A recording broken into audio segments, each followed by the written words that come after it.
Well, I'm Sorry about that. muted in Skype. No, not you. she was talking to Jeff. me. I'm I wasn't talking to muted in Nick. Skype. Sorry.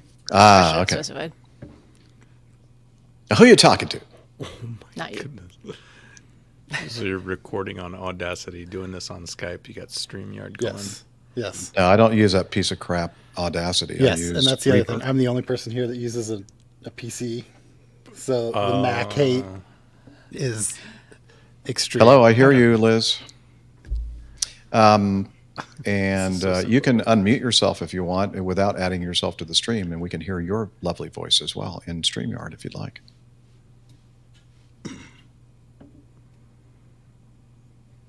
Say something, Liz. No, I don't hear you. I guess I was wrong about that. Yeah, I think you have to actually be in the stream and unmuted. I don't think it works the other way around.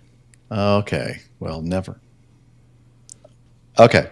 She's going to stay on Skype. Okay. So this is only the second time I've done this. And you do have to be careful because they'll start talking in the background. And there's no like good way to tell whether they're talking on Skype about like a show thing or whether they're like trying to Actually, give you interject about directions. the show. Yeah. Well, I've told Jeff a bunch of times that John on our show, when he says something into our ear, we all stop. Yeah. Everybody stops like, So that's what I was doing a couple times. Captain Nick, because Captain Nick like makes little But Captain Nick, okay, that wasn't completely your fault, Nick. One of the time when he was asking about the name, like D. Barry, he actually did it both in Skype and on the stream. Yeah, because I was editing going, what is, that sounds weird. Oh, I see what happened there. No guys wonder aren't you stopped. used to juggling like 4 different frequencies at the same time. Like actively using 4 different frequencies. Okay. But it's Just me? until you kind No? of get Okay. used to this whole podcasting thing when you're hearing other voices while you're talking. Because yeah, I mean, he was Liz does that standing in all the door. time with me. I'll be in the middle of reading something, and then she's like talking to me. I'm going like, okay, I can't really understand what you're saying. Yes, I hear you. Shout out to... Oh, that's right. Neil Landworm was in our live audience for the early show. I want to say Neil works overnight though, or does it like third shift? All right, go ahead and say it. 1:30 in the morning over there. And in fact, he expressed a little concern. That mic stand is janky. It just, you hear everything through it. Mm-hmm. That's what I must have heard earlier when I said it sounded like an airplane flying overhead. Yeah. As a matter of fact, let me let's give me something to. No, I'll just keep everything. You know what? I'll just drink it. There you go. Jeff, I'm having to pawn your beers off because you never come visit me anymore. What you drinking? Well, I'll visit you. V6 I love that beer. I love that Wichita Brewing Company. V6. Now, Steph, what do you think that stands for, the V6? An engine? That's what everybody thought. That's what I thought. Turns out it's version 6 of that IPA. Oh, clever. There's some trivia for you right there. Yeah. The people that are on right now, Main Man Micah and et al., Mike Kuipers, and whoever wants to let us know, how are our levels doing as far as our individual mics? And then I'll do also an audio sound check like that. How's the volume on that? Okay. Yeah. Oh, yeah. Well, we did it just for you, Tim. We could turn it down a little bit. No, that's good. What the hell are you guys doing over there Just in gotta Wichita? make sure we don't make any untoward noises here on. Un, deux, trois, Mike quatre, is so demanding. cinq. Looks I like think we'll trouble have, in Central USA. Okay, Is he we talking need the about Wichita boys to talk, please. Is he talking about our sound, or is he just saying like we're going to cause trouble? Uno, dos, tres, cuatro, cinco, cinco.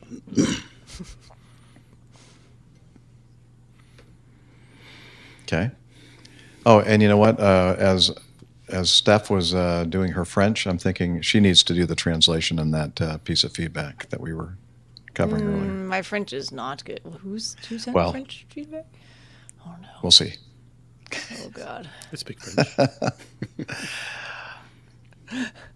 Okay. Yeah, go ahead, Liz. Well, yeah, I think they can hear you.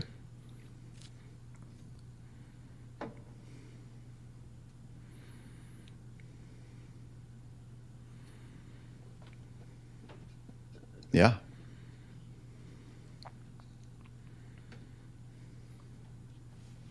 Perfect. All right. Armando was a little worried about the duration. I said I could do as late as possible, and I was like, well, did I just? Well, hey, if you guys can do, we can do as whenever you guys are ready to stop, we'll stop. Yeah, hour 15 is fine. Okay. Do you have the guest? I don't do you have the guest host music ready? That's a no. That's a good question. That's a no. Or you could just download a quick merengue or salsa song. I will be ready to play that. Yeah, let's see. There it is. Good. Can you guys hear that? Mm-hmm. Okay. I do. No, I had it. The main one was on. I just decided to record my individual track as well. Okay. Let me fade that out. And then I didn't even think about how I was going to introduce Armando, so we'll just have to see what comes out of my mouth. Yeah. We've known each other for like 5 years. Some random been to your house. guy that we found from some other. I was And at your some- wedding. I don't even think you were born at. Well, I don't know. When were you born? 79, Dad. Okay. Remembering yeah. that. Thanks for remembering. So you were 3 years old at my wedding? Okay. I can always remember what year your wedding was because it was a great I know, year. because that's the year you were born. Exactly. Yeah, I know. Me? Okay. Let me not overmodulate then. Where's that? I need to go over here to settings. And both of ours sound okay. We're running both of these at full blast. Sounds great. Oh, it sounds good. Okay. Well, all right. Good job. That's a win for Motu. Yeah. Okay. How about now? Am I overmodulating? It sounds fine to me. Okay. How Well, now, because brown the cow? way it's coming out over the stream on YouTube might be different than what we're hearing it This on is why the we need stream. I only Audience pay attention to like participation. half the stuff Jeff says anyway, so I didn't catch that part. They're just making me feel right at home, just like most of the people in my life. Blah, blah, blah, blah, blah, whatever. I listened to You that know- half. I listened to the correct half. Gosh, everybody's being so damn mean to me. We love you, Jeff. Okay. Okay. All right. I think we should just go for it. And if the volumes are terrible, Micah, you can keep letting us know. We'll see what happens. Okay. All right. Let's do it. All right. Hang on. Okay. Oh, look who's joining us from her lakeside studio. And yeah, a doctor, skydiver, marathon runner, strength training junkie, and IPA connoisseur, a commercial multi-engine instrument rated backstabbing jumper dumper, Dr. Steph. That's me. Hey, Captain Yes. Jeff. Glad to be here. Glad we're able to do a little bit more news and feedback and round out this show this evening. I am so happy. I mean, I can't tell you how happy I am as well. Don't you act a little Right. more excited? Yeah. Oh, this is so much fun. All right, and also joining us from his home studio in the air capital, low and slow pilot, A&P mechanic, old airplane enthusiast, and engineer in the aerospace and defense industry. It's Nick Macho Camacho. Hey, Captain Jeff. Glad to make it back on this quick turn here that we had, and Yeah, be with you again.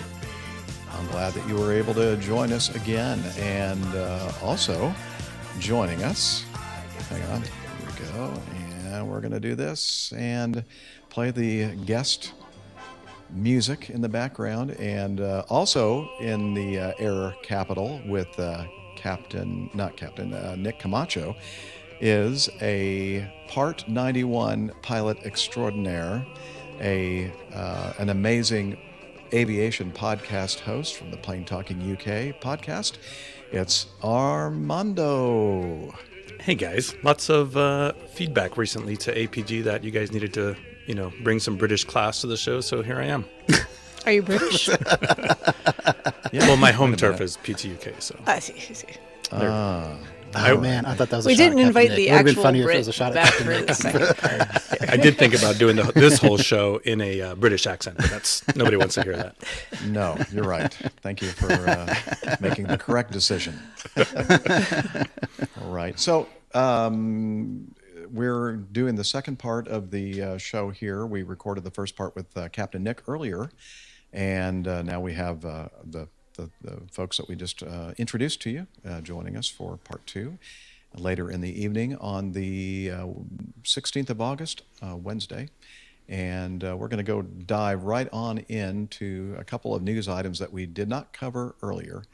And the first one is 1D, and it's from the NTSB.gov, an NTSB preliminary report on an accident in Alaska, Shaktoolik, on June 16th of this year, about 11:35 Alaska Daylight Time, a Cessna 180H, November 91361, was substantially damaged when it was involved in an accident near Shaktoolik, Alaska. The pilot and passenger were fatally injured. The airplane was operated as a Title 14 Code of Federal Regulations, Part 135 on-demand charter flight. It was operated by Golden Eagle Outfitters, Incorporated, in support of a remote bear hunting excursion.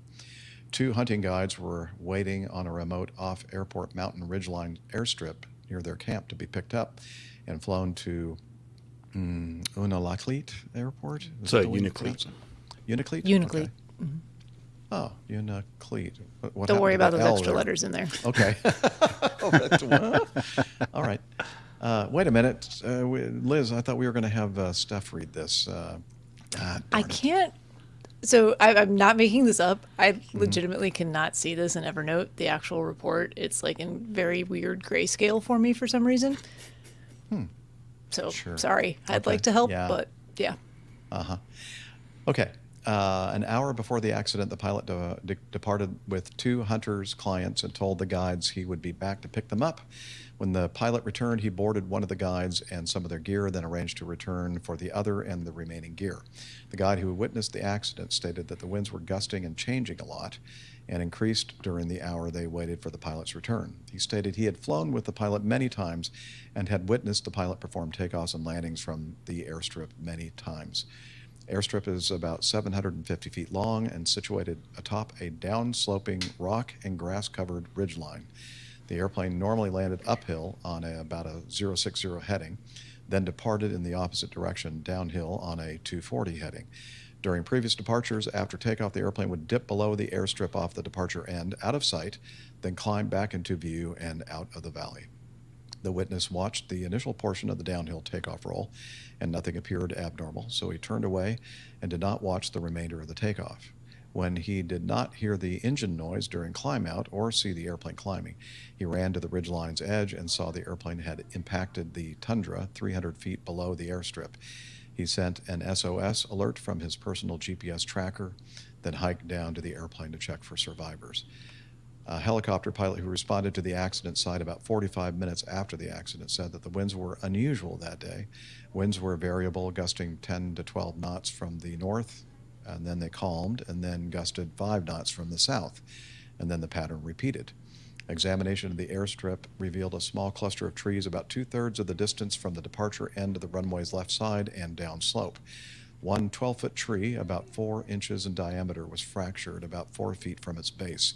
The separated portion of the tree was found next to its trunk and displayed fragments of red paint that matched the accident airplane's paint color. Examination of the wreckage revealed it impacted tundra in a steep nose-down, wings-level attitude, about 1,200 feet from the broken tree. The wings were displaced by impact. The right wing leading edge was uniformly crushed aft along its span. The upper and lower wing skins were crushed aft in compression. Flight control continuity was established through several breaks to the flight control surfaces. All breaks and separations were consistent with impact and overstress failure. The engine was separated from the airframe and came to rest inverted behind the left wing. The propeller hub was fractured and the propeller blades were separated from the hub. The right horizontal stab and elevator did not exhibit leading edge damage or impact signatures, and the elevator remained attached. The left horizontal stabilizer displayed a concave dent perpendicular to the leading edge, about 1 foot outboard of the stabilizer root. Tree sap and embedded tree fibers were observed in the leading edge of the horizontal stabilizer. Looks like he snagged that tree with the horizontal stab back there. The airplane and its contents were recovered and retained for further examination. All right. Hey, Jeff, yeah. Real quick. So first with this mishap, this is the mishap that took Jim Tweedo's life and the guide, Shane Reynolds. So first of all, obviously thoughts and prayers to the Tweedo family. Because Ariel Tweedo, his daughter, has been on our show a couple times. Yeah. She was on our friend of PTUK. she was on our Women in Aviation show. With her. Yeah. Yep. Mm-hmm. Okay. So as we kind of talk about it, keep in mind Jim Tweedo was one of the most experienced bush pilots in Alaska. Obviously made famous by the Flying Wild Alaska Discovery Channel TV show, but even before that, they've owned the company. He's been flying up there since he was 68 when he passed. So he's been flying up there since he was a teenager. So he's actually one of the most experienced bush pilots out there. And despite their entire fleet of aircraft, this was his aircraft that he had owned, that he started the airline with. And it was his favorite aircraft, and he knew this airplane and its performance and its capabilities. So I guess kind of as we talk about it, you just keep that in mind that a lot of times we have question marks in our head thought bubbles about the abilities and capabilities of the pilot, but this was in fact one of the most experienced pilots up there. That wasn't something that even came to mind, honestly. It sounds like, I don't know, from I have very limited experience, of course, in GA at all, and flying this type of airplane, especially a tail dragger. But the remarks in the initial report here regarding the wind conditions seem to be kind of pointing toward environmental factors that were challenging, apparently, in this particular accident. But your point is well taken, and just out of curiosity, your initial impression, other than the personal connection that you have. Well, I think all three of us, Steph, Nick, and I have probably had plenty of teeth breathing moments where we are taking off in a small single engine, usually 4-cylinder piston aircraft, right? And I think we've all had a lot of learning moments where the wind does something that you're not expecting, the aircraft does something that you're not expecting, or I know Nick does all his density altitude calculations every single time that he flies out here in Wichita. I know I don't, and sometimes you just get a little bit surprised despite how much time you have in an airplane. And I think in this case, I've told, just as you asked about examples there too, personal example, I've been surprised by unusual winds from a thunderstorm that was well in the distance, more than 20 miles, doing interesting things on the ground in unexpected ways. So winds can definitely be a factor. They definitely mentioned it in this. I think we could probably come up with a dozen other environmental or other aircraft related things that could, have significant impact on performance and ability to fly in certain conditions. So, yeah. I think, Nick and I are both tail dragger pilots, and once you're a foot off the ground, the airplane flies like any other airplane. Tail dragger is just an airplane.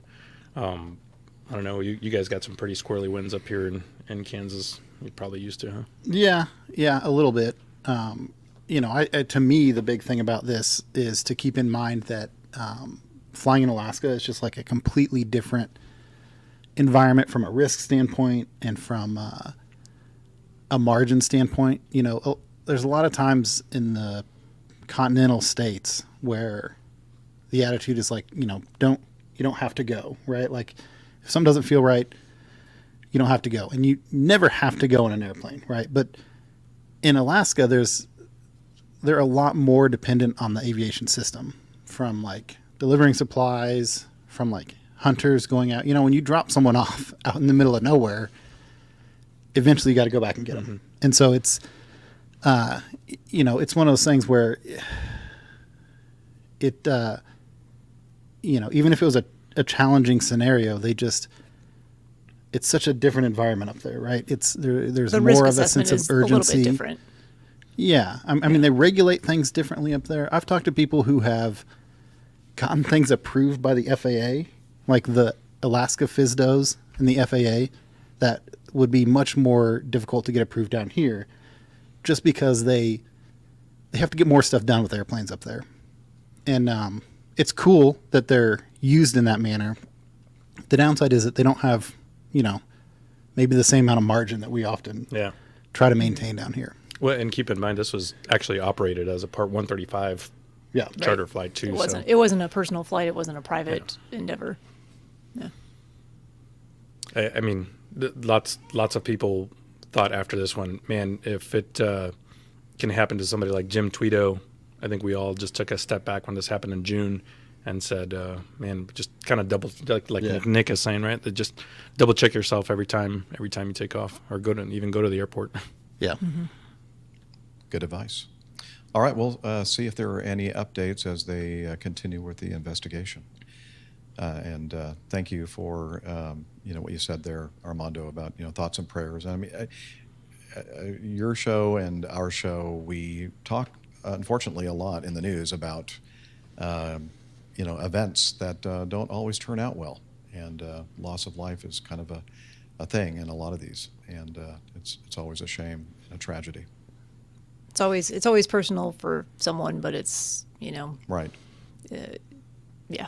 Sometimes it's easy more personal for us to forget that too, others. Because I don't know these people, but I didn't know before we started doing this segment of the show tonight that Armando knew them, or they're quite famous in this world that he's familiar with. So, all right, let's go to the next item in our feedback, item E.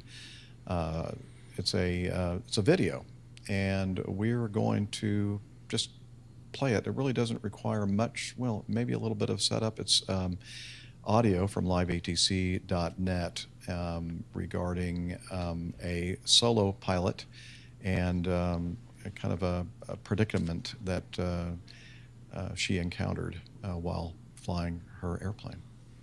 Alpha Tower, this is Foxtrot Yankee Alpha. Foxtrot Yankee Alpha, you can pull up, go around. This is not a good idea. This is a big, I don't think I should have went today. I wasn't ready. I really messed up that landing. Foxtrot Yankee Alpha, you were doing great on that approach there. Just continue on runway heading there, and I will coach you through another circuit, okay? So don't worry about it, and just continue climbing there to 1,500 feet. I feel like I need to get out right now. This is not a good idea. Foxtrot Yankee Alpha, just climb for me to 1,500 feet. Make sure you give it some power there to the engine there. Climb to 1,500 feet, then I will coach you along for another try. No worries. I'm sorry. I was doing so good before. I don't know what happened. Don't worry. You're still doing great, okay? Just climb up to 1,500 feet for me. And just stay on that altitude. You don't need to turn or anything. Just stay straight and climb up to 1,500 feet for me.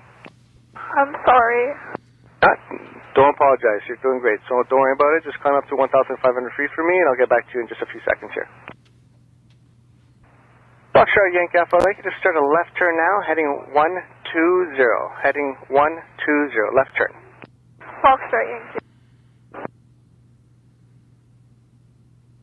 Foxtrot Yankee Alpha, I'd like you to climb to 2,000 feet. Foxtrot Yankee Alpha.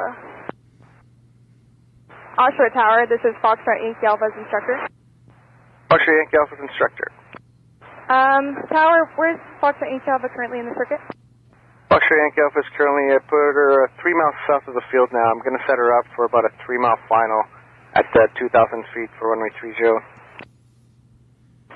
If she could be at 1,000 feet, approximately 1 mile back, that would be excellent. Over the blue building, you can tell her. 1,000 feet over the blue buildings on final, you said? That's where you want her at? Affirmative, with 20 degrees of flap and 65 knots. Foxtrot Yankee Alpha, you can start a left turn now. Left turn heading 050. Foxtrot Yankee Alpha. And for the aircraft on Bravo waiting to depart, you can expect another 5-minute delay minimum. Just dealing with the situation at the moment. Thanks for your patience. Foxtrot Yankee Alpha, I'd like you to do another left turn heading 000. Just fly 000 straight north for me. Foxtrot Yankee Alpha. So Foxtrot Yankee Alpha, you're doing great. In about another mile or so, I'm going to give you instructions for another left turn. That's going to set you up on final for runway 30. You're going to be about 5 miles out. It's just preparing you there. And your instructor is on frequency. She's going to be talking to you here shortly. But just a reminder, she says she wants you at on a 1-mile final over the blue buildings at 20% flap and at 65 knots. I say again, 20% flaps, 65 knots. On about a 1-mile final. But you will be talking to her here momentarily in about just 1 minute. Okay.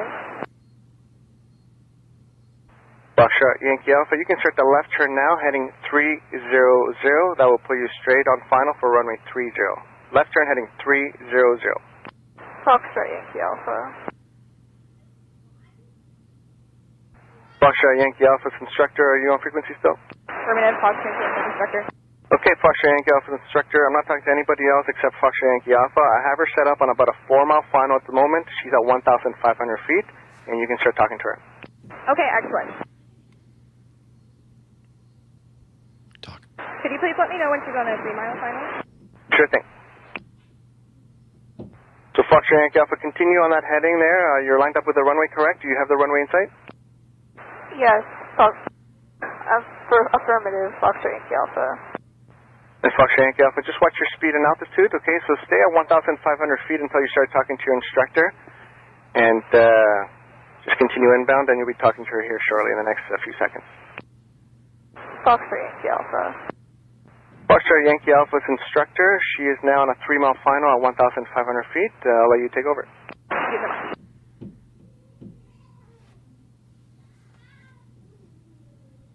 Okay, Foxtrot Yankee Alpha, I'd like you to reduce your power to 1,800. Okay. And at this point, I'd like you to be at 70 knots. Okay, I'm at 70 knots. Can you see the blue roof building? Foxtrot Yankee Alpha, can you see those blue roof buildings? Foxtrot Yankee Alpha, can you see those blue roof buildings? Foxtrot Yankee Alpha's instructor, this is the control tower. She's on about a 1.5-mile final now, and I'm not sure why she's not answering you there, but the Foxtrot Yankee Alpha, are you on frequency? Yeah, I didn't hear anything she said. Oh, okay, she's asking if you're seeing the blue buildings. Yes, I'm seeing the blue buildings. What altitude are you at, Foxtrot Yankee Alpha? What altitude are you at, Foxtrot Yankee Alpha?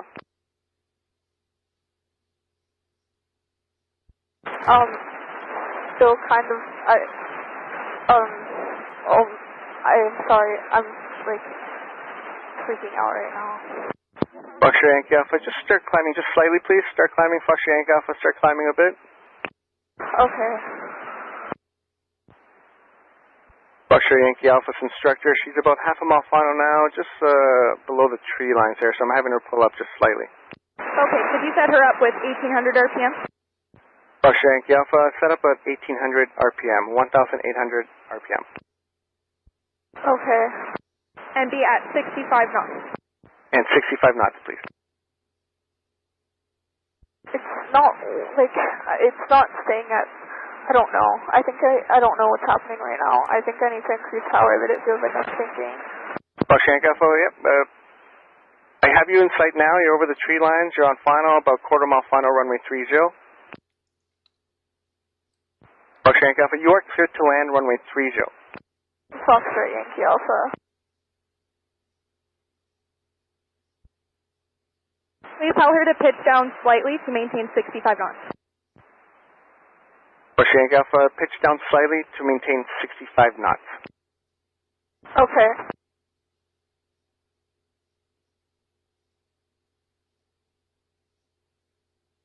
Please tell her to idle power. Idle power now, Fox Yankee Alpha. Very well done, Fox Yankee Alpha. Very well done. You can exit your convenient right, any right turn you like, and you can contact ground on 118.4.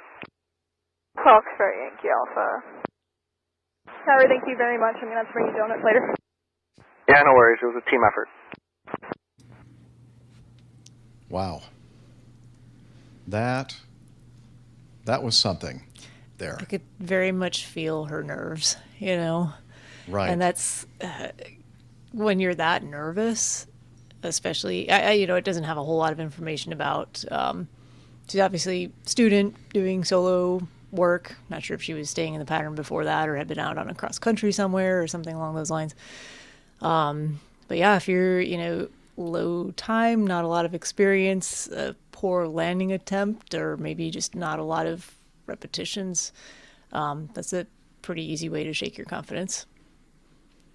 Could have even been her, even though, as you said, we don't have a lot of information about this, it could have been her initial solo, It could have. perhaps. Mm-hmm. And maybe the instructor, the reason why we couldn't hear the instructor on frequency She was is outside. because she had a handheld, perhaps, and maybe that just didn't have the range necessary to talk to the student pilot.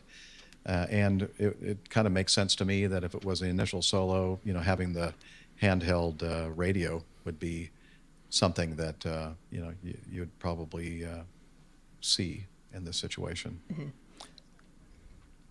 Main Man Micah in our live audience says, okay, so the question is this. You're the instructor. What would each of you do as the instructor at this point now that she's down? It's a good question. Who wants to go Yeah, first? I mean, I think my initial, I don't know, generally when something unnerving like that happens, I feel like the best scenario is to like get her back in the airplane as soon as possible. I'm just not sure how soon that would be. Like, I don't think it'd be a good idea to go jump in the airplane with her after she taxied in. I think it's exactly individual what I was to thinking. the. Yeah. I think it's you have to know the person you're dealing with. You have to know their personality a little bit. You don't want to wait too long, that's for sure, because then that fear just continues to build and increase. But you know, you could hear it in her voice. She was very shaken. She was probably crying at certain points there. You need to get over that adrenaline surge. Like, you need to let that calm down first before you go back out and fly.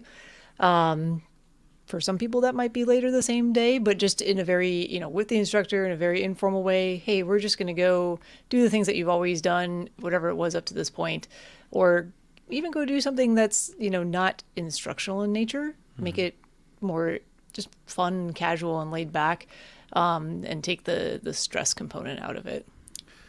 Yeah, I think, Jeff, you'll think back to your initial military training days.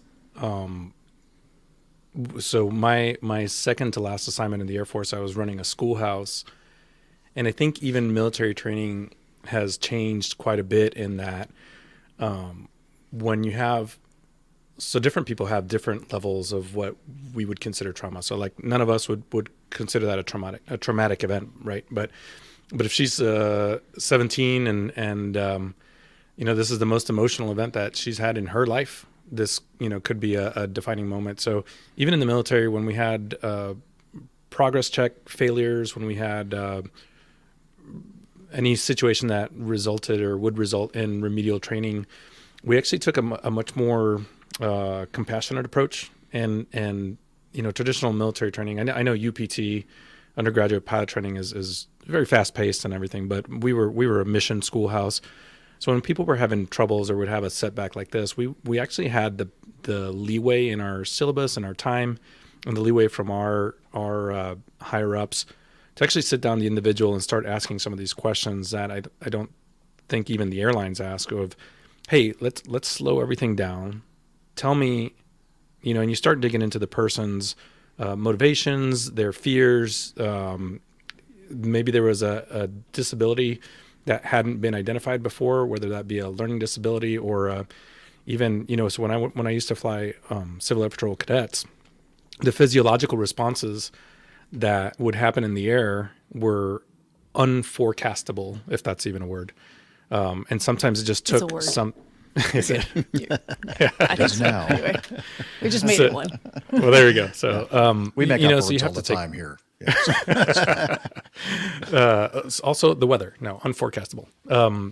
So you take. I think as an instructor, to answer Micah, I would, just like Nick said, I was thinking the exact same thing. It's not a get back on the horse type thing. It's slow things down. Let's figure out why this all happened. Was there an underlying response, perhaps behavioral, physiological, that happened there, where you need to address that first before, or if you get them back on the horse. Yeah. Main man Micah says, and Jeff is a former military instructor that dealt with individuals that were about to wash out. Yep. Would you wash her out? Well, Harsh. no. I mean, we had Jeez. Micah the Hammer there in Maine. But I have an answer to his washout question. So, well, go ahead. What's your answer? So he did ask it to us, like, generally, before he asked you the specific question about being a former military instructor. But no, I mean, not certainly at that point. She ultimately did land the aircraft successfully. It took some coaching and getting her nerves under control. And shout out to that controller. He was fantastic. Oh, yeah. Amazing. Really took things slowly, step by step, made sure that she had the information that she needed. But ultimately, he's not flying the airplane for her. And she, you could hear where some of her training and her intuitions were there. Oh, I think I need to add power. It feels like I'm sinking. That's probably correct response to what was going on in the airplane. So no, she was able to get the airplane back on the ground and land safely and taxi back to the ramp. So no, I'm sure she's very, very early on in training, and that would not be grounds for telling someone that they just aren't cut out to fly an airplane.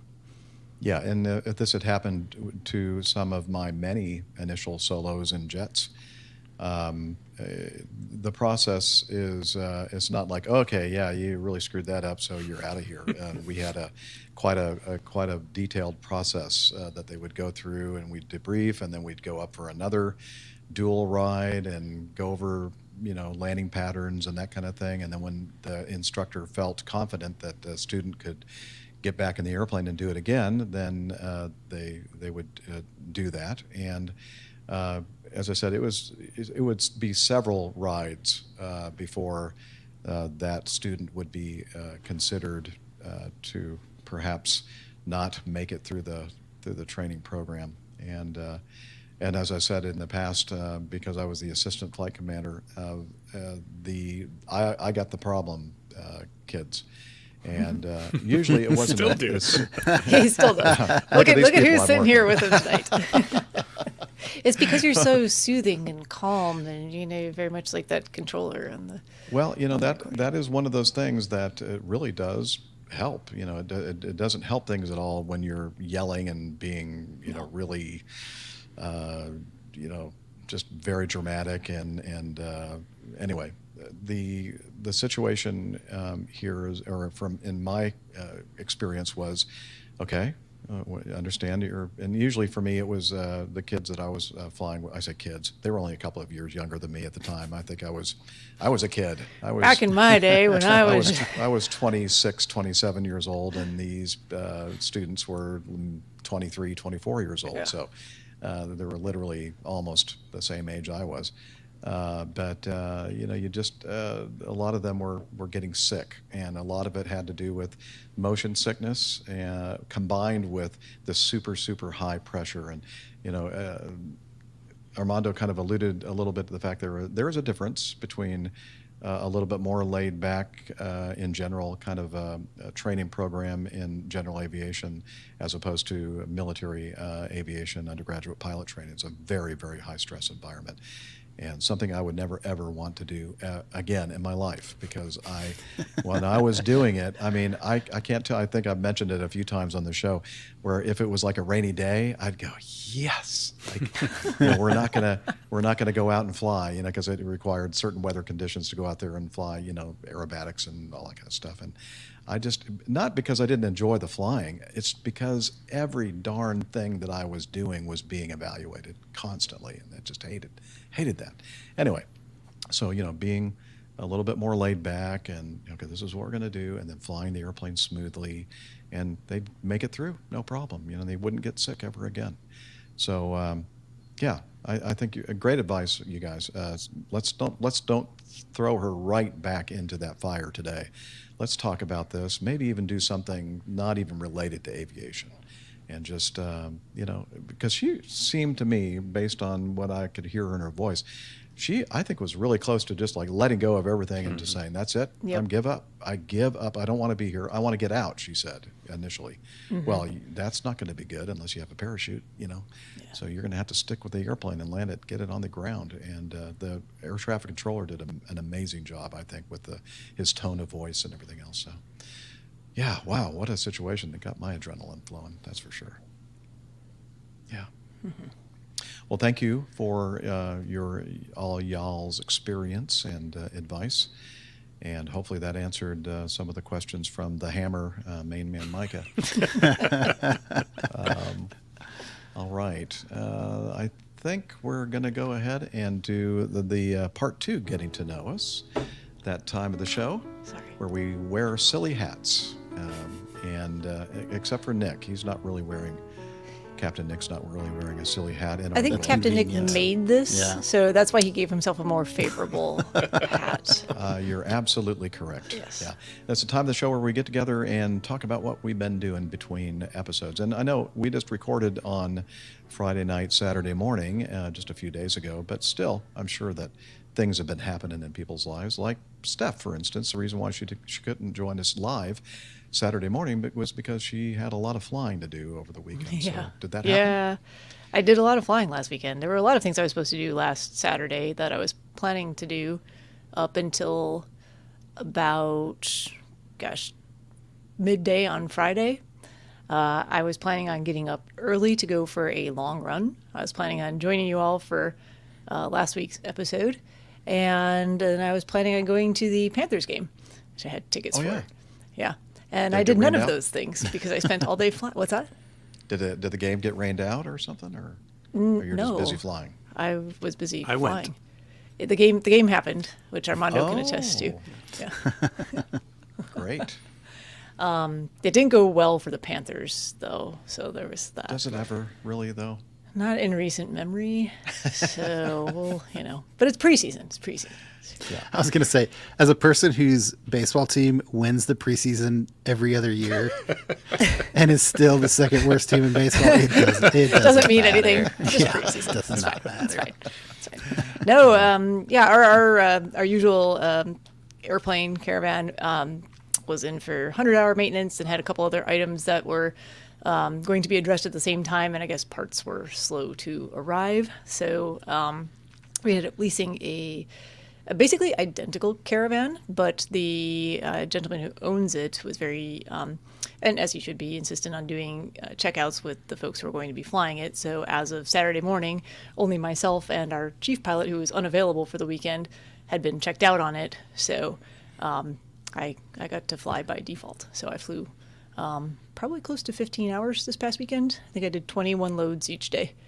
Wow. So that was pretty good. And on Saturday, we had a late start because it was quite foggy in the morning. So that was one start just before noon and like 7 hours straight in the airplane.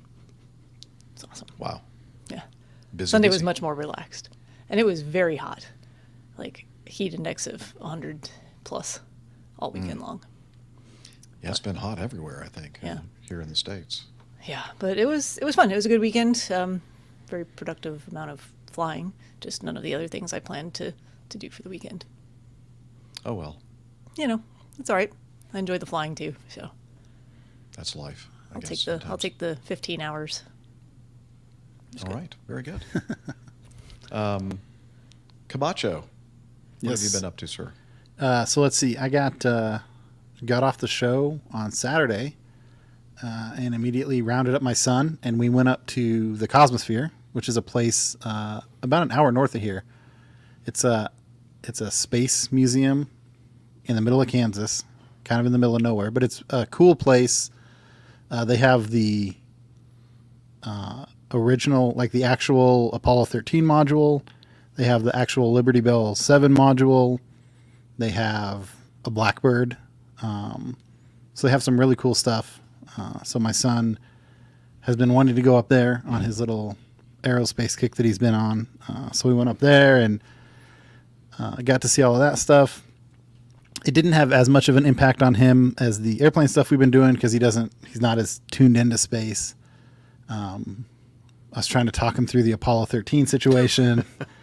So I think we need to watch that movie because watching Top Gun really got him fired into airplanes. Right. So I think if we watch, the movie, the Apollo 13 movie, and he gets a better idea of what happened there. But so we did that, and then beyond that, I've been trying to catch up at the day job after getting back from my trip last week and building tow bars. My dad's got a little side business, or my folks, mom and dad, have a side business building vintage airplane tow bars that we started out for Stearman's. And the big Stearman fly-in is coming up in 2 weeks, I think, or 3 weeks. Like Galesburg? Yeah. In Galesburg, Illinois. So we're trying to get our next little production run of stuff ready to go for that. So I've been doing a lot of welding and a lot of grinding and that sort of thing. And and that's about all I've been able to accomplish since Saturday. Yeah, that's a lot more than I've accomplished, that's for sure. All right, well, very good. Captain Armando, how about yourself?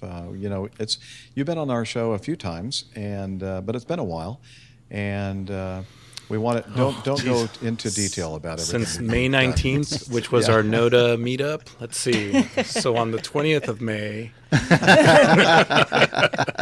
That's all the time we have today. No, the abridged version. I'm actually here. Last year I was here with Nick, and we got a chance to hang out up at Stearman Field when I was doing my Hawker training. That was 3 weeks long. This was much better. Jeff, as you mentioned, so I used to be a Part 135 guy. This job that I'm in right now is only Part 91, which makes the check rides, makes the recurrent so much easier.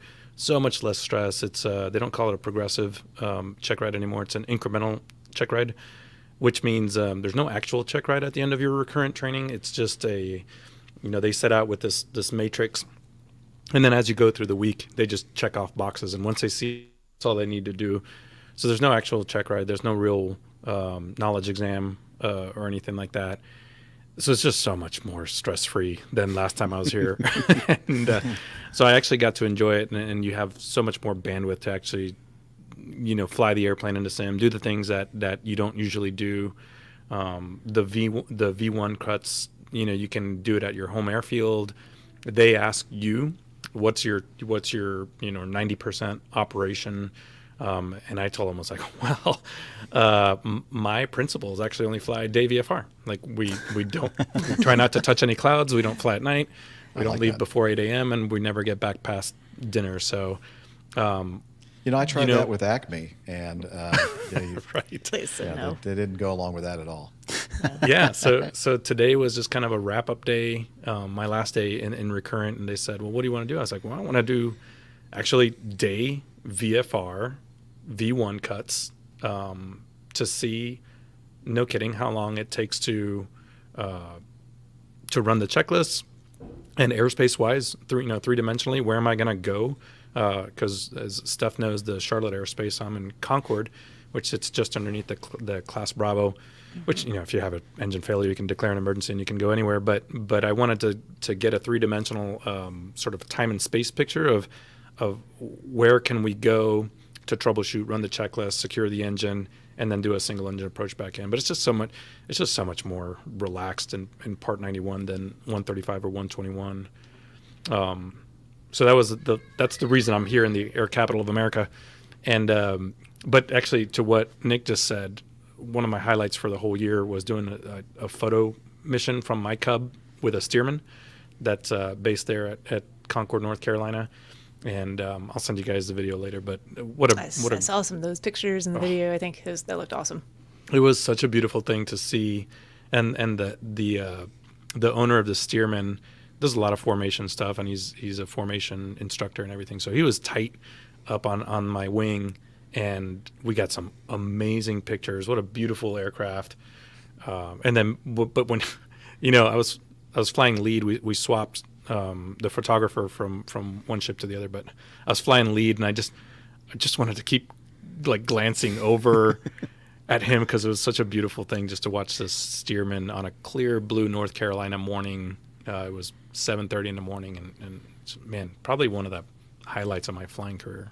Was that one of those in-flight transfers of the photographer, or the Red Bull kind of thing? Yeah, except we're the blue bulls. Blue bulls.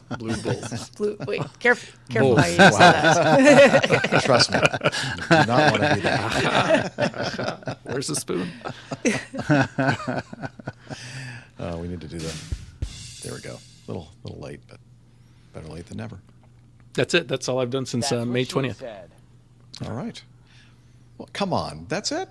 That's all you've been doing? Yeah.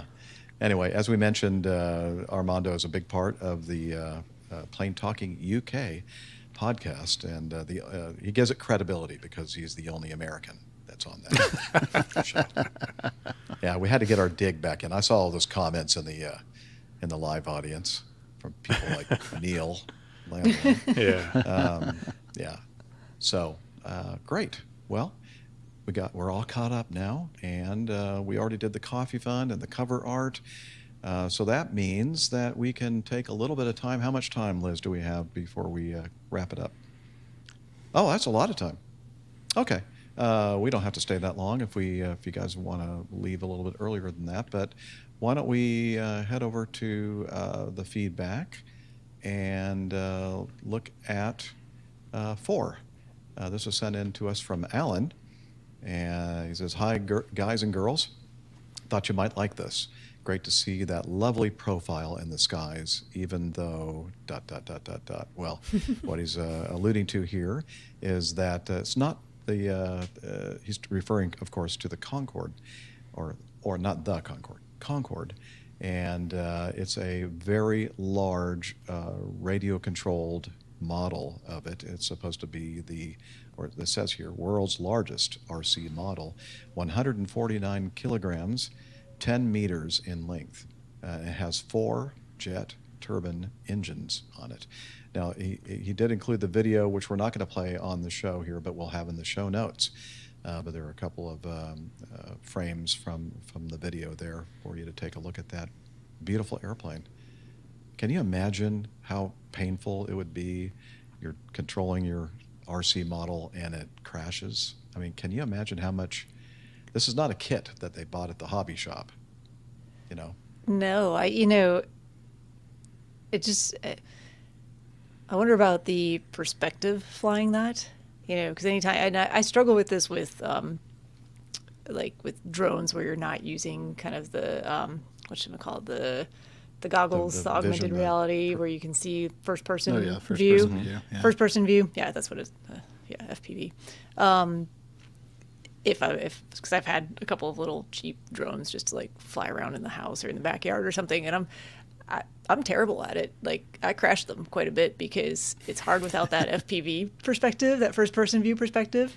So yeah, I imagine it takes a lot of skill to fly these well and land them safely. Yeah. I look at this kind of like I look at skydiving. Like, wait, what? It seems like I would enjoy it, but then when I'm actually doing it, I would be so terrified of the failure that I wouldn't be able to enjoy doing it. So I just wouldn't. Skydiving is first person view too, so you'd be fine with that. Yeah, but skydiving, when you have the failure with skydiving, it's much more serious. Can be. Well, you don't know how much this guy's invested in this. You don't know what his wife's attitude towards it is. Oh yeah, she might end up shooting him, killing him. That's a good point. Well, shameless plug here. Over on Plane Talking UK, we had an interview a couple months ago. I think it was April, with a gentleman, actually one of our listeners, James Graves Brown, who lives out in Albuquerque, in Rio. Hey, we had him first. No, actually, you guys had him first because I met James in Atlanta with Jeff. Oh, there you go. Yeah, the Scorpions. That's the. And by the way, Armando, one of these that I have here on top of my speaker that I'm pointing at is yours. James Graves Brown told me to send one to you. Awesome. Well, the Scorpion, it's the state dog of New Mexico. It's good eating too. Much like the gnat is the state bird of Alabama. But anyway, he did a great interview with one of his friends who is both a full-size pilot. What do we call it? Full scale. Full scale. Yeah, I'm a full-size pilot. a normal size pilot. I don't know how much he weighs, but he's a full-size pilot. As well as an RC pilot. So really good interview, and I've never had the chance to do this either. So Cool. A lot of work and effort going into putting something like that together, though. I can be impressed by that for sure. Yeah, I've never tried my hand at flying something that I wasn't in, and it just seems like it'd be very, very complicated, and I'd probably Humbling. crash a lot too. A little humbling. Yeah. Yeah, just a different kind of hand-eye coordination thing going on, I guess. All right, next one is from Truck Driver Les. Nebraska State Patrol clocks a spray plane. And he says, he shows us a link to a tweet here, or an X post, or whatever we call it now, I think. Or was this in a different social media? Some social media post here. And from the Nebraska State Patrol.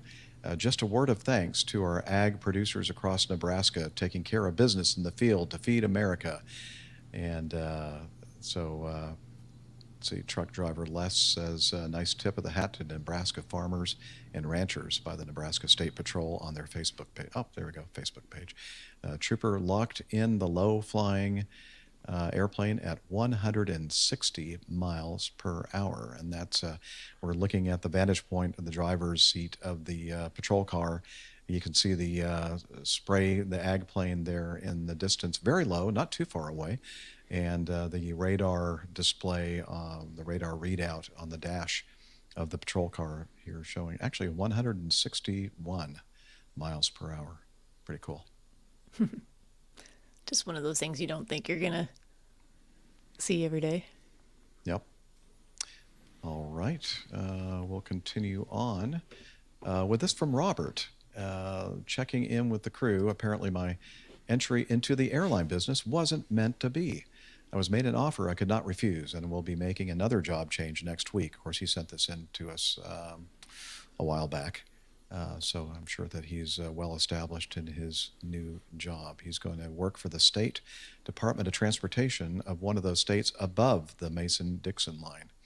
I will say that I would still be with Acme had this offer not dropped in my lap, and I was glad to receive several congratulatory notes from coworkers wishing me well. I'll be headed up to Boston on Sunday to get oriented to my new role instead of early Monday morning, as ATL on a Monday morning is known to be quite hell. There have been I can agree with him on that. ATC, not as bad as Charlotte, but it's. Wait, what? Well, I mean, are we talking about in the airport or just on the ramp? I'm talking about that for perspective, but maybe you're talking about the airport itself. Right? Yes. I think every time you say Charlotte, you have to say Charlotte voted most efficient airport, right, Steph? I think so. Yes, that's our new. That's the new full airport title. Yes, yeah. Charlotte, most efficient airport in the country, What are they in the world, over even there? really. Charlotte. Okay, there have been recent ATC and weather issues in and out of the Northeast, and I thought I would bother you all with this question instead of my dispatcher friend. How do the airlines prioritize which flights get delayed, canceled when these initiatives go into effect? For example, do regional flights on smaller planes get cut first in order to save slots for mainline flights on larger planes? Will ATC send down draconian mandates for random flights to get canceled / delayed? Is it more of a luck of the draw or something in between? And basically, you're asking the wrong person, Robert. Dispatcher Mike or Tom Dugan would be the folks to talk to regarding how dispatchers may treat this if they have any input at all. I think they do. I think they can swap out certain flights when we go under these draconian measures to thin out the flow of traffic. But I don't know, maybe somebody else here on the panel might have a better answer. I probably don't have the correct answer, but my understanding is that it's kind of all of the above there. Yeah. There's things that come down with various, ground staff, ground delay, flow control programs, airlines trying to, it's not going to be just the regional flights first in a lot of cases, or asymmetrically, because they're feeding the mainline flights to some extent. So you have to, it's a big operational top-down thing, trying to take a look at what makes the most sense in order to have as many planes and crews in the correct position as possible at the end of the day, as well as make sure as many or as few customers as possible end up being displaced. Yeah. Jeff, when's the last time you went to the Acme Airlines OCC there on the campus?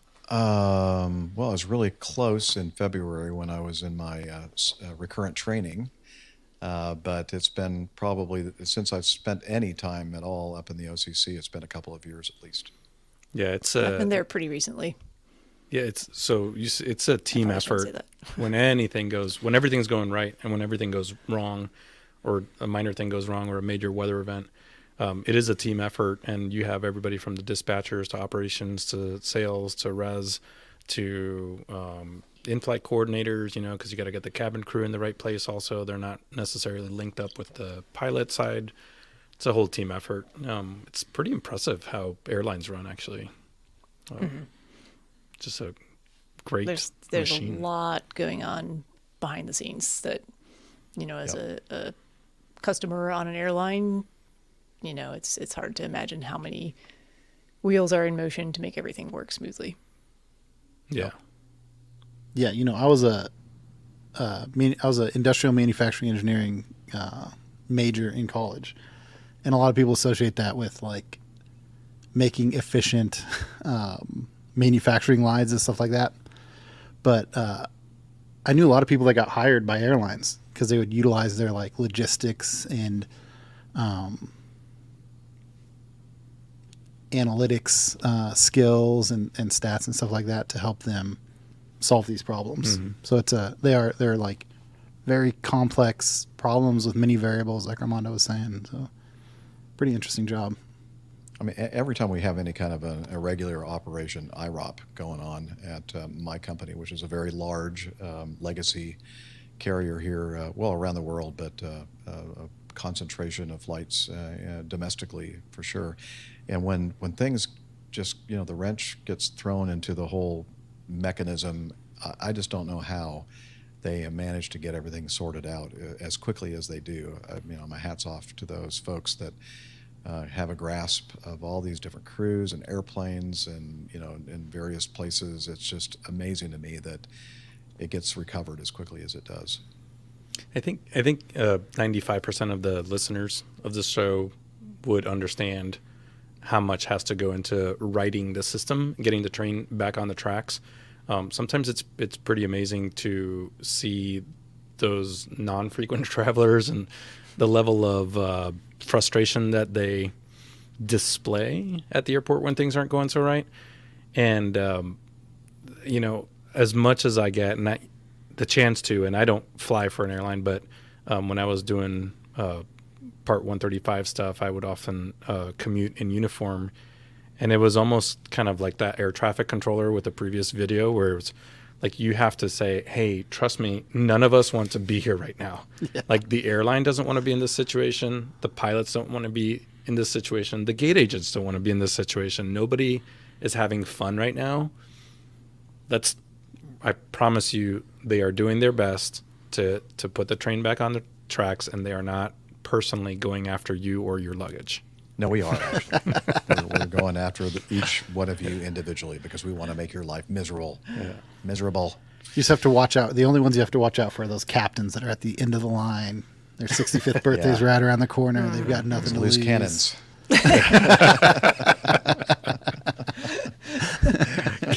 Cancel. You see my name on the crew I didn't want to roster. fly Oh, anyway today. I'm out of here. See ya. It's like a ticker tape parade of cancellations. It's my goal to see how much disruption I can make happen there. Ooh, can you imagine on your last flight if you were to just on your last flight go, you know what? I think the APU is a inop. I don't think we're taking this today. Well, I think I've told the story a few times, but and I think it's a true story. I wasn't there when this happened, but everybody I've talked to about it says, yes, this did actually happen. And it used to be in the old days, before we were very good at metering flights and traffic and flow of traffic. As soon as you came off the ramp in Atlanta, it was not unusual to see 20, 25 airplanes in line on the taxiway heading out to runway 26 left in the case of this incident. And it was back in the days when Eastern Airlines was still flying, and there was a Eastern 727 with an Eastern 727 captain who was getting up there in age, in his 50s. And so he was getting close to retirement. 60 was the retirement age back then. And the story goes that he finally got up to number one. They told him to line up and wait, or position and hold back in those days. And so then they cleared him for takeoff, and he said, "Tower, we're going to need to return to the gate." And he basically, I don't know exactly what he said, but he reached his limit right at that moment. He said, "Nope, I'm not going to do this anymore. This is it. This is my last, whatever my last flight was, that was the last flight. This is my last." He just taxied the airplane back to the gate and got off the airplane. I don't know if he said anything to the passengers or not, but maybe good luck. Have a great Hope day. you find another I'm outta captain. here. That's the end of my Bye. career right there. And he retired. So, yeah. Go out in style. Yep. But they said everybody was like, "What?" He must have said something to indicate that he was retiring right at that moment.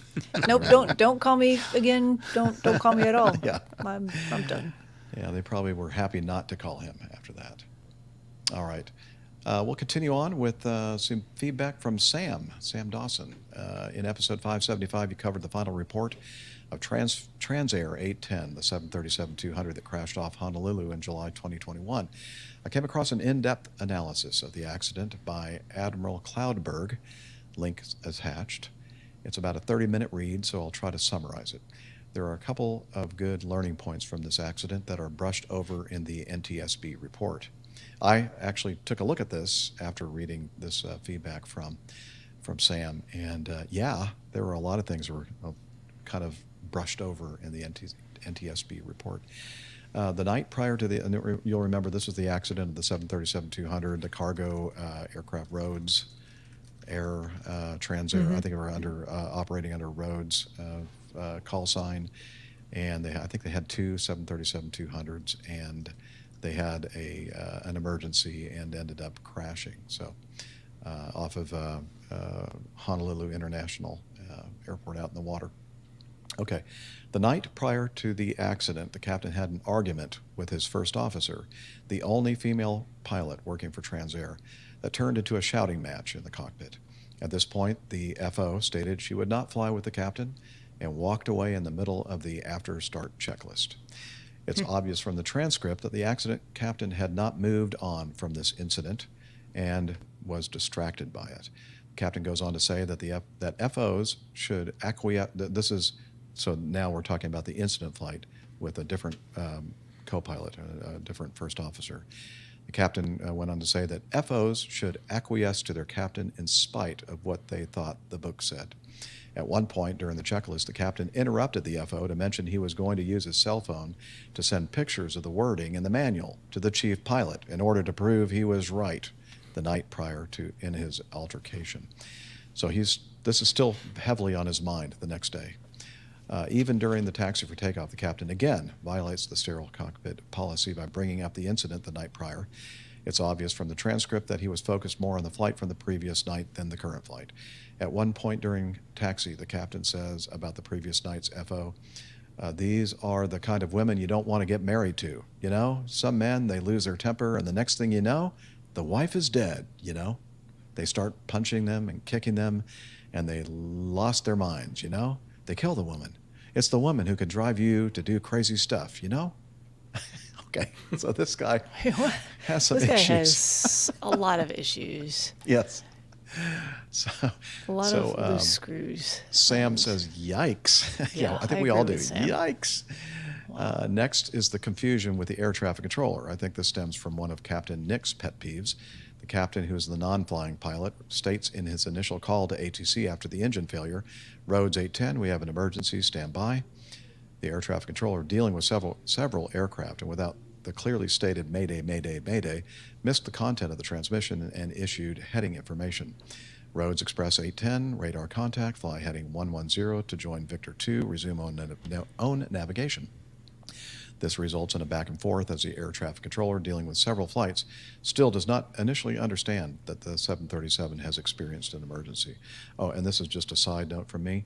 Also, there was the other Rhodes flight. They were coming in from wherever That's they right. were flying. Yep. So there were and two so there were two similar- Rhodes Air flights, and there was some confusion in the call signs. And so I think there were 809. I think they used the actual tail number or registration number of the aircraft in their call sign. So they were the accident airplanes 810, and the one that was also coming in for landing was 809. So there was, they were taking each other's calls, and it was a little confusing, to say the least. Okay, so Sam continues. In aviation, we have a saying, aviate, navigate, communicate.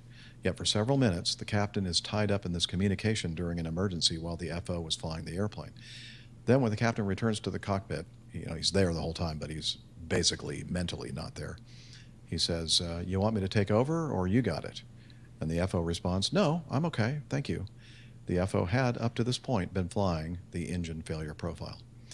Then, after more discussion with ATC, with nothing done on the emergency checklist, the captain again says to the FO, let me take over briefly, and you, in other words, the captain, in the middle of an emergency, with no checklist being run, takes over the flying duties. This is probably the biggest mistake that was made and is noted in the final reports as a breakdown in CRM. In an airplane emergency, it's generally the practice for the captain to manage the emergency while the FO flies the airplane. A good analogy is an emergency on a ship. If there's an emergency on a ship, the captain generally does not rush to the wheelhouse, grab the wheel, and start steering the ship. The captain manages the emergency.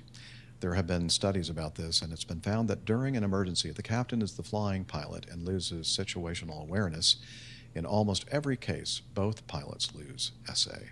Yet if the captain is the non-flying pilot in an emergency and the FO loses SA, in most cases, the captain will catch this loss of situational awareness. A loss of SA is what happened in this case. Just prior to the captain taking over the airplane, the FO, as the flying pilot, had reduced the thrust levers to idle to reach the engine failure target speed of 220. The captain took over as the speed was reaching 220, but before the FO had advanced the thrust levers. Even though they initially identified the correct engine that failed, in the confusion of this changeover, and with the thrust levers both at idle, they misidentified the failed engine. Then they rushed the shutdown of the good engine, and that was all she wrote. V1, oh, and a side note here, and we mentioned this when we covered the final report. There wasn't even an attempt to take both of those throttles and jam them through the firewall when the thing was losing airspeed. I don't know why that wasn't something that they thought would be a good idea, but they were sure that they had identified the correct engine that had failed, but they hadn't. It was the wrong one. V1 cuts are drilled into us as airline pilots until we can say the profile in our sleep. Even though Captain Nick hasn't flown an airplane in years, I'm sure he would be able to spout out the A330 procedure. Normally, as a flying pilot, you fly the airplane. The non-flying pilot will help the flying pilot make sure they stay on the runway center line, follow the vertical profile, or follow the special procedure if there's one. If ATC tries to ask for something, the response is stand by. The focus is on aviate, or doing the V1 cut procedure, and navigate, following the engine failure profile. If the captain is the flying pilot at some point, usually once things are stabilized, he or she will turn the airplane control over to the FO, and the captain will manage the emergency, run the checklist, coordinate with ATC. There might be exceptions, such as US Air 1549, where the captain took control after a dual engine failure to make a water landing. In other cases, After running checklists and managing the emergency, the captain may decide to make the landing depending on the conditions and the situation. Fortunately, both pilots survived this accident. I think it will be the one that is studied in CRM classes for years to come. Keep the sunny side up. And again, that's from Sam Dawson. He gives us a link to the Admiral Cloudberg narrative from, I guess, entitled Dark Waters of Self-Delusion, The Crash of Transair Flight 810. So, yeah, wow. I mean, when we covered this and reading the final report, really not much was made about this captain's attitude and misogyny and just certainly in none of general. the CRM issues that were occurring. Right. Yeah, that's man, it's very disappointing, to know that there's folks out there like that, and then they can allow their attitudes to influence how they act in a professional environment. Mm-hmm. Yeah, I think it was surprising to me the difference between the focus on CRM in the military. Our CRM training, even our CRM initial training for anyone in the Air Force, at least in Air Force Special Operations Command, was a 2-day course.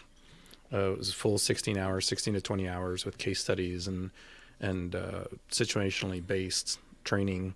And then the CRM refresher training was a full day where we talked about, it's the same basis, right? You still talk about antidotes and hazardous attitudes and communication and workload performance, and it's all the same basis. The Air Force CRM came from the airlines, right? I think it was after Eastern Airlines 401 that and there was the Sioux City, the Al Haynes crash that really kind of got CRM going in the airlines. We really just stole all of that from the commercial world and put it into practice in the military.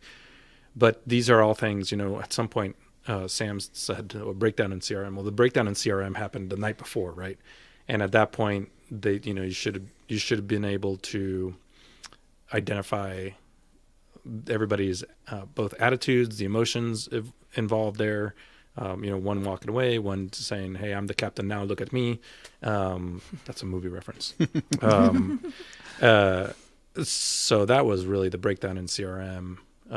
Was all the way back there, and it's just nothing's going to happen. Nothing's going to get better. No, I suppose it's a snowball kind of effect, right? Yeah. Sam mentions Cactus 1549. The flip side to that is Southwest 1380 with Tammy Jo Schultz, where in that case she actually handed over the controls. Or I think the FO was flying, and they established that, hey, you are going to continue flying, and as Sam said. She managed the emergency at that point. And listening to her talk about that incident when they had the uncontained engine failure and the one passenger that lost their life, Captain Schultz does a really, really good intro how they manage that from a CRM standpoint. Yeah. And I'll just say something, Armando, maybe it was your experience in the military, but my experience in the military coming from the Military Airlift Command, flying the 141, we were actually, and it wasn't like a formal CRM kind of classroom kind of thing that we were exposed to, but just the operation was incorporated a lot of CRM and used everybody as team members, and we were more co-equals and not so much I'm the king and don't touch anything or do anything until I tell you to kind of world that the airlines were still in that time. And that was kind of a big shock for me when I came to Acme.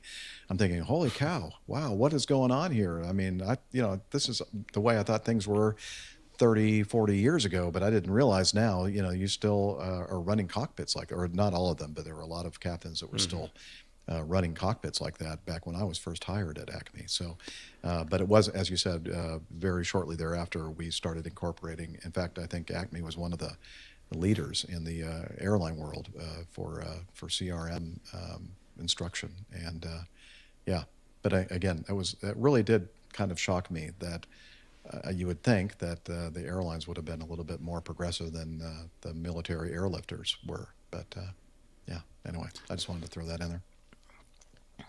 I was going to mention the final report for the Challenger crash in Truckee just came out a couple of days ago.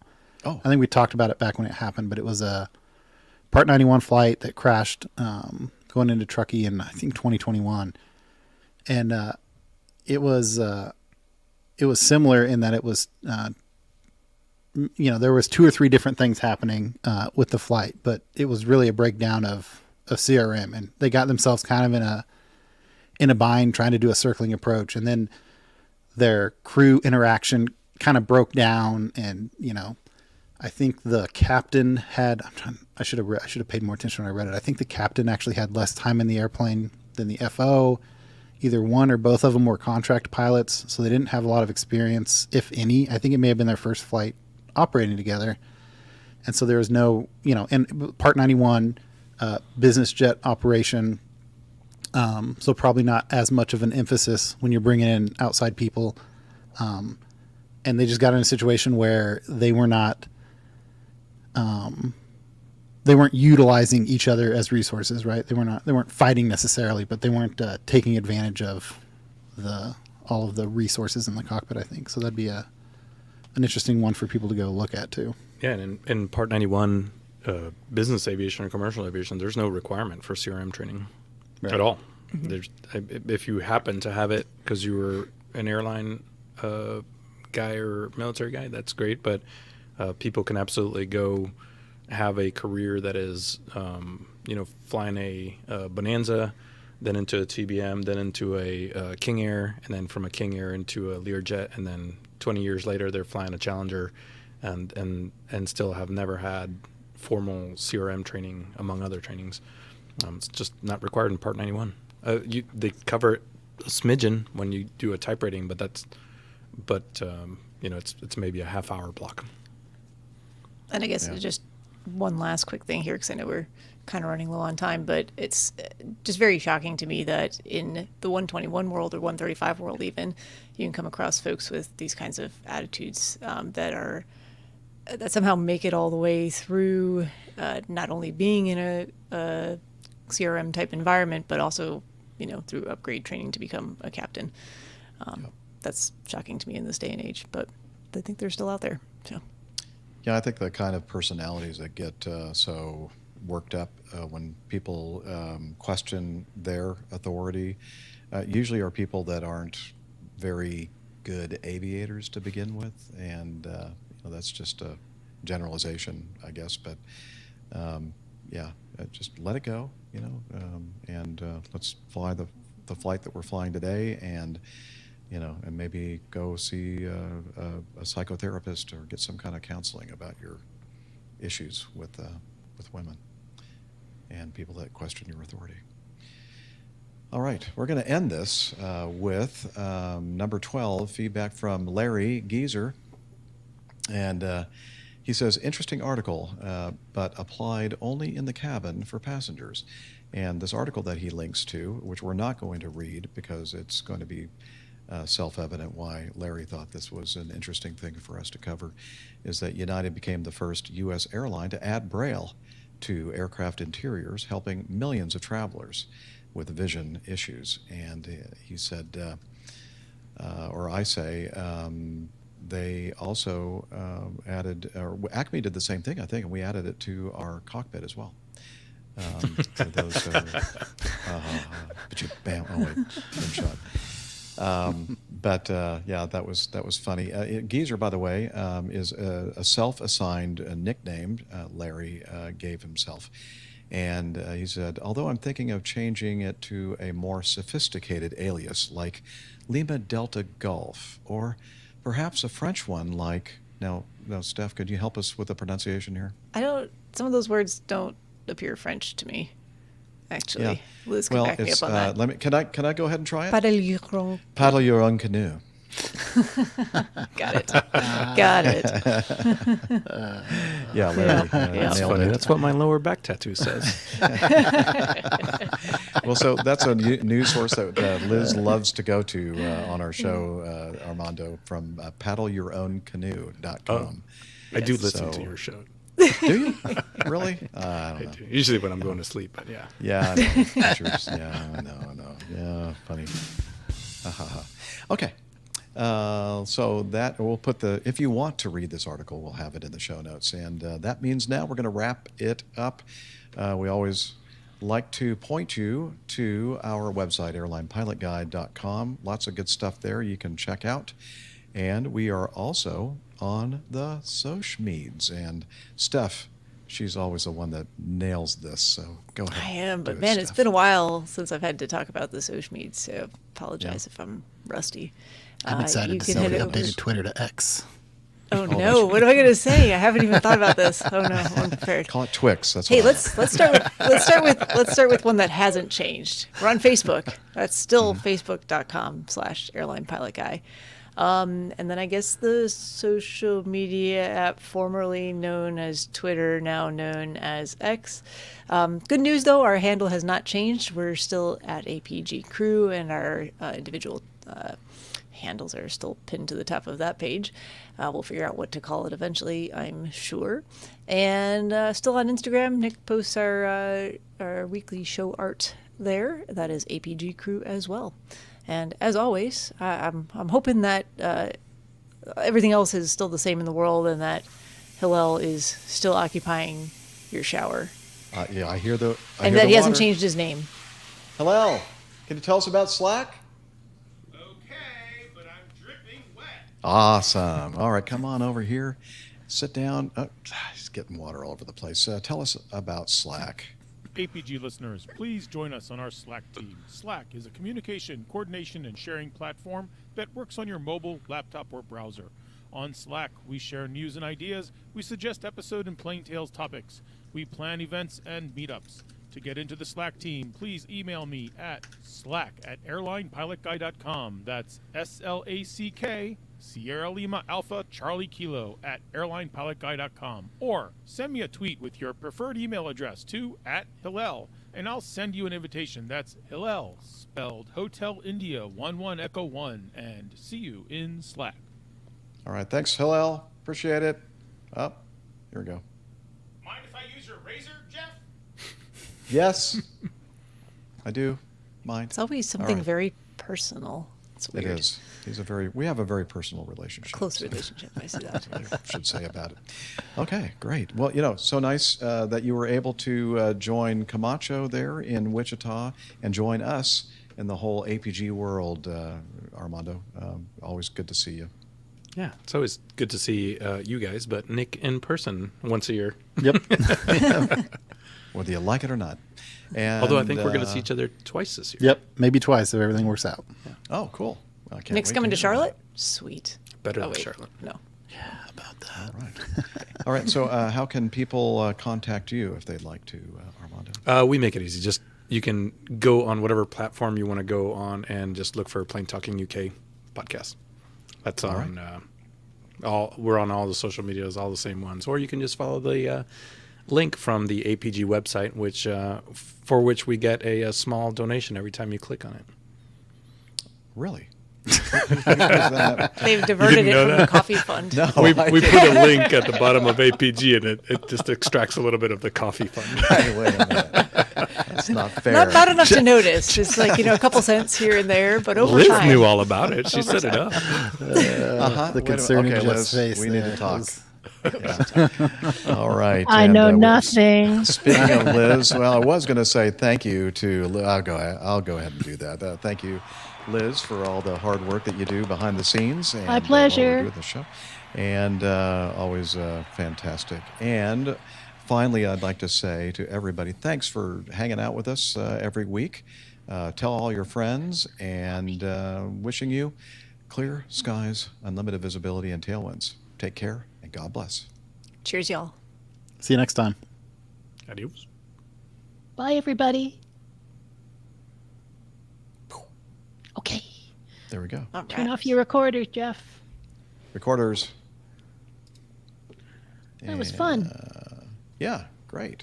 Again, Great to have you Armando, with yeah. us, Armando, and Yeah. all of y'all. We've never had to use this. Or at least What's that? Gotta let my dog out. Be right back. Okay. The individual recordings. I remember you guys used to have to Yeah. always Yeah. use them. Right? Since I've started, I don't think I've ever had to send one. Yeah, there and you you go. know what? I've sent a couple in the past. You when don't my even have internet is, like, to bother anymore because StreamYard now has the functionality that they're doing local recordings. In fact, looks like they're uploading. they're uploading as we speak, and that's just a reminder. Well, after we stop the broadcast, Nick, make sure you stay here, and we make sure all the recordings are uploaded to the StreamYard server. But again, I think everything. There's like 2 times I think that your signal in Wichita kind of just did a little bit of a pause. Had a hiccup, but like a nothing. I hiccup. mean, there wasn't any break in understanding of what was No. going on or being said. No, but it was. Well, just, I know I had mean, a loud, obnoxious child, and it took me a couple of tries to get my wife down here to take care of him. No, it wasn't. It And then, wasn't really distracting at all. Really. And then my honestly. Ethernet. I screwed up the Ethernet on my computer at work. Like doing the stuff that I was doing, I had to set it up a special Ethernet setting. I don't know how to fix it back to like reading Ethernet. normal So I Ethernet. plugged it in right before the podcast, Uh-huh. and it wasn't working. So we had to use the Oh Wi-Fi. no. So I'll work on that- that in the next day Maybe or that's two why. Yeah. to get it back. But anyway, to normal. what I'm saying is, it was a really good signal from you guys coming in. So I don't think I'll need to use any of the backup recordings at all. So I'm happy. Cool.